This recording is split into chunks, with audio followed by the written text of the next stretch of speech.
आज से कुछ वर्षों पूर्व तक श्री खाटू श्याम जी का नाम केवल राजस्थान में ही जाना जाता था, मगर इधर कुछ वर्षों से खाटू श्याम जी का प्रचार इतना अधिक बढ़ गया है कि केवल भारत में ही नहीं अपितु समूचे विश्व में न केवल उन्हें जाना जाता है कि बल्कि अनेक परिवार खाटू श्याम जी के चमत्कारों को अपनी आंखों से प्रत्यक्ष देख चुके हैं।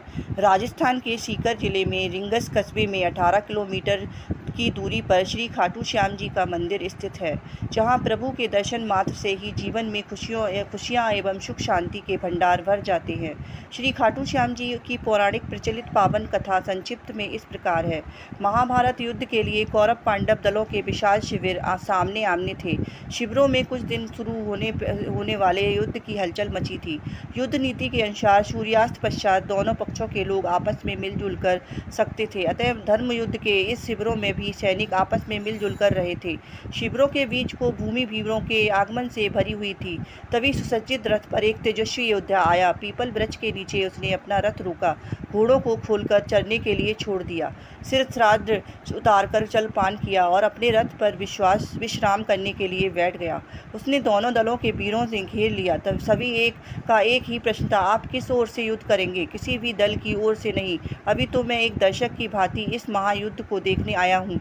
बाद में मैं उस दल की ओर से युद्ध करूंगा जो पराजित होगा या जिसके साथ अन्याय हुआ होगा। सब विस्मय में उसे ही देख रहे थे। उपस्थित लोगों में से एक ने पूछा, लेकिन आपकी सेना कहाँ है? क्या आपकी सेना पीछे आ रही है? नहीं, मुझे सेना की आवश्यकता नहीं है, मैं बिना सेना के ही आया हूँ, बर्बरीक से गर्व से कहा। तब आप पराजित दल की सहायता कैसे करेंगे? आगंतुक महाबली मुस्कुराया, मुझे सेना की आवश्यकता ही नहीं है, मुझे अपने इस धनुष और इन 3 बाणों पर असीम विश्वास है। मैं एक ही बाण में शत्रु सेना का संहार कर सकता हूँ। छूटने पर मेरा पहला बाण हर व्यक्ति के मृत्यु स्थल पर निशान लगा लेगा और दूसरा बाण उसे बीध देगा। आपका नाम? बहुत से लोगों ने विस्मय से पूछा। मैं भीमसेन का पुत्र, घटोत्कच का पुत्र महाबल बर्बरीक हूँ। आंधी की तरह कुछ ही क्षणों में यह बात दोनों शिविरों में फैल गई। हर किसी पर बर्बरीक का ही नाम गूंज रहा था। सैनिक लोग बात की गहराई तक नहीं पहुँच रहे थे, पर बात की गंभीरता को समझने वाले योद्धा चिंतित हो उठे। भगवान श्री कृष्ण सोच विचार करने लगे कि यदि वास्तव में कि वह वीर निर्बल पक्ष का साथ देगा तो पांडवों की विजय होते ही कौरव निर्बल हो जाएंगे। फिर वह वीर उनकी ओर से लड़कर पांडवों की विजय को पराजय में बदल देगा। क्या वह वास्तव में ही ऐसा विलक्षण धनुर्धर है जो 2 बाणों से ही शत्रु सेना का संहार कर सकता है? चलकर परीक्षा ली जाए। वह उठे और बर्बरीक के पास पहुंचे।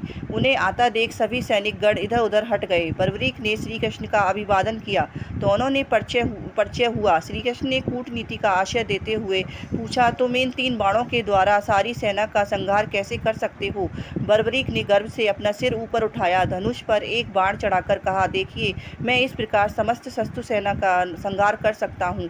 आप इस पीपल के पेड़ को देख रहे हैं, मेरा यह बाण उसके समस्त पत्तों को चिन्ह लगा आएगा और दूसरा बाण उन्हें बीध देगा। आप चाहे तो मैं धरती पर बिखरे इन सूखे पत्तों को भी बीध सकता हूँ। श्री कृष्ण का यह दृश्य देखने को उत्सुक थे।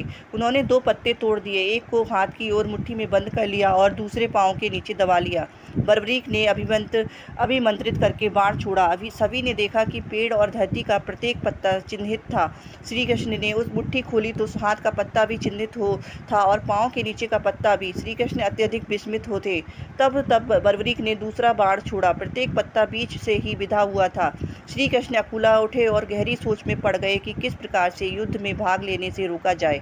आखिर बहुत सोच विचार के बाद उन्हें एक हल सूझ ही गया। प्रातःकाल वह उठे और याचक का रूप बर्बरीक के पास पहुंचे। वह संध्या वंदन कर रहे थे। संध्या वंदन के उपरांत बर्बरीक ने याचक से कहा, आज्ञा करो ब्राह्मण देवता, क्या इच्छा है?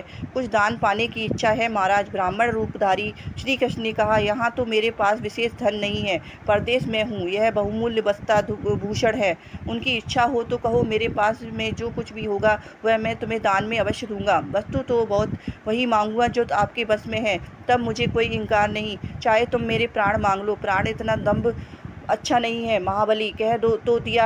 अच्छा ऐसा है तो तुम मुझे अपना शीश काट कर दे दीजिए। बर्बरीक यह सुनकर सिहर उठे। उन्होंने इतना कठोर दान भी कहीं मांगा जा सकता है? उन्होंने क्रोध को दबाकर कहा, मुझे विश्वास ही नहीं होता कि तुम ब्राह्मण याचक हो। तुमने दान प्रथा को कलंकित किया है। तुम अवश्य ही कोई कूटनीति हो। जो वचन मैंने दिया है उसे मैं अवश्य पूरा करूँगा, किंतु अब तुम यह बता दो कि वास्तव में तुम हो कौन। श्री कृष्ण ने अपना रूप बदलते हुए कहा, मैं श्री कृष्ण हूँ बर्बरीक। मैं नहीं चाहता कि तुम इस महायुद्ध में भाग लो और तुम्हारे कारण दोनों पक्षों को विनाश हो जाए। मैं अपने वचन को पूरा करूँगा, परंतु मेरी इच्छा मेरे साथ ही मिट जाएगी।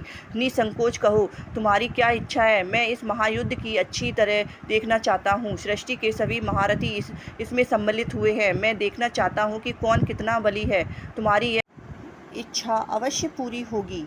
बर्बरीक ने कहा कि मैं दान जरूर दूंगा। उन्होंने श्री कृष्ण के चरणों में अपना सिर काट कर रख दिया और उनसे आखिरी इच्छा व्यक्त की। उन्होंने कहा कि वे महाभारत का युद्ध अंत तक अपनी आंखों से देखना चाहते हैं। श्री कृष्ण ने उनकी इच्छा स्वीकार करते हुए बर्बरीक के सिर को युद्ध वाली इस जगह पर एक पहाड़ी के ऊपर रख दिया, जहां से बर्बरीक ने अपनी आंखों से अंत तक महाभारत युद्ध देखा। युद्ध के बाद पांडव लड़ने लगे कि युद्ध में जीत का श्रेय किसको जाता है। तब बर्बरीक ने कहा कि श्री कृष्ण के कारण वे युद्ध जीते हैं। श्री कृष्ण बर्बरीक के इस बलिदान से बहुत प्रसन्न हुए और उन्हें कलयुग से श्याम के नाम से पूजे जाने का अनमोल वचन दिया।